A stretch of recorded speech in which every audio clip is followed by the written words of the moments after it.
مزدلفہ کے میدان سے جمرات کو مارنے کے لیے یعنی کہ شیطان کو کنکریاں چن لیتے ہیں اور فجر کی نماز ادا کر کے سورج نکلنے کا انتظار کیے بغیر منا کی طرف روانہ ہوتے ہیں۔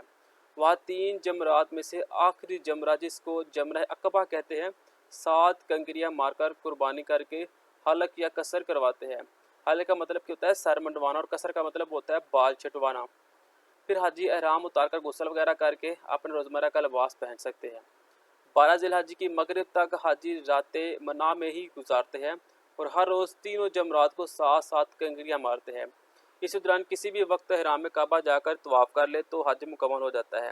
اس طواف کو طواف زیارت کہتے ہیں، لیکن اگر کوئی 12 ذی الحجہ کو مغرب تک منا سے روانہ نہ ہو سکے تو اسے 13 تاریخ کو بھی رمہ کرنا ہوگی، اور اگر مغرب سے پہلے نکلا ہے تو بھی درست ہے۔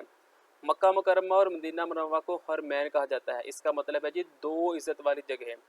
جو لوگ حج اور عمرہ کے لیے جاتے ہیں مکہ مکرمہ اور مدینہ منورہ میں دن گزارتے ہیں۔ مسجد نبوی خصوصاً ریاض الجنہ میں نوافل ادا کرتے ہیں۔ اچھا، ریاض الجنہ کے بارے میں کہتے ہیں کہ یہ وہ حصہ ہے کہ جو کہ جنت کا حصہ ہے۔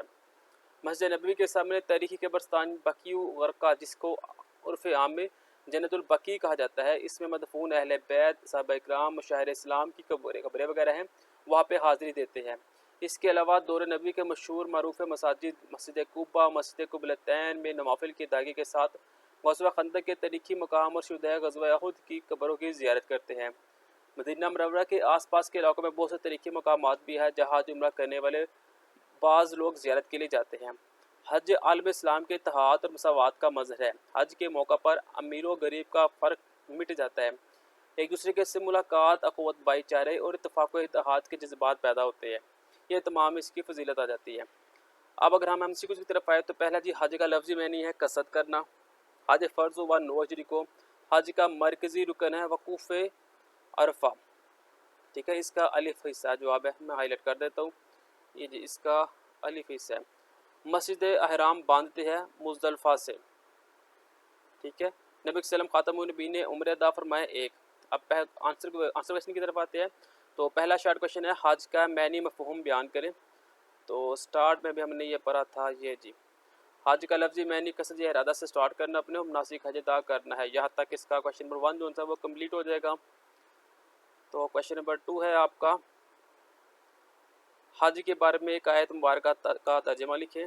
تو یہ جی آیت مبارکہ لکھی ہوئی تھی، اور اللہ کے لیے لوگوں پر اس گھر کا حج کرنا فرض ہے جو کوئی بھی اس کی طرف جانے کی استطاعت رکھتا ہو، ٹھیک ہے جی۔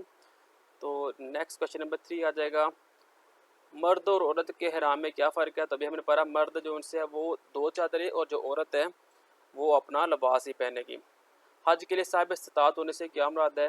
یہ جی اس کا آنسر بھی لکھا ہوا اوپر، یہ کویشچن نمبر 3 کا جو سا تھا عورت کا احرام ان کا عام لباس اور مردوں کا 2 چادریں۔ اب جو کویشچن نمبر 4 تھا وہ اپنے یہاں سے سٹارٹ کرنا، حج ایک عام جامع عبادت ہے، یہ آپ نے 2 لائنیں مکمل کرنی ہے، اور اس کے بعد یہ استطاعت آ جائے گی کہ جو طاقت رکھتا ہو سفر کے اخراجات اٹھا سکتا ہو، یہ تمام اس کا آنسر آ جائے گا، ٹھیک ہو گیا جی۔ تو نیکسٹ کویشچن نمبر 5 آ جائے گا حج کے 2 ارکان لکھیں۔ تو یہ ابھی ہم نے حج کا مکمل طریقہ پر ہے، آپ اس میں سے کوئی سے بھی 2 ارکان اس کے لکھ سکتے ہیں۔ آگے لانگ کویشچن آ جائے گا حج کا طریقہ بیان کرے، تو یہ طریقہ کیا ہے جی؟ یہ آپ کا حج کا طریقہ جو ابھی ہم نے پڑھا یہ آپ کا مکمل حج کا طریقہ ہو جائے گا۔ اب اگر ہم اس میں ایکسٹرا کویشچن کی طرف جائیں تو ایکسٹرا کویشچن پہلا جو بنے گا وہ ہوگا حج کا لفظی معنی کیا ہے؟ تو قصد یا ارادہ ہے۔ پھر آ جائے گا جی حج اور عمرے میں فرق کیا ہے، یا آپ عمرہ وہ بتا سکتے ہیں۔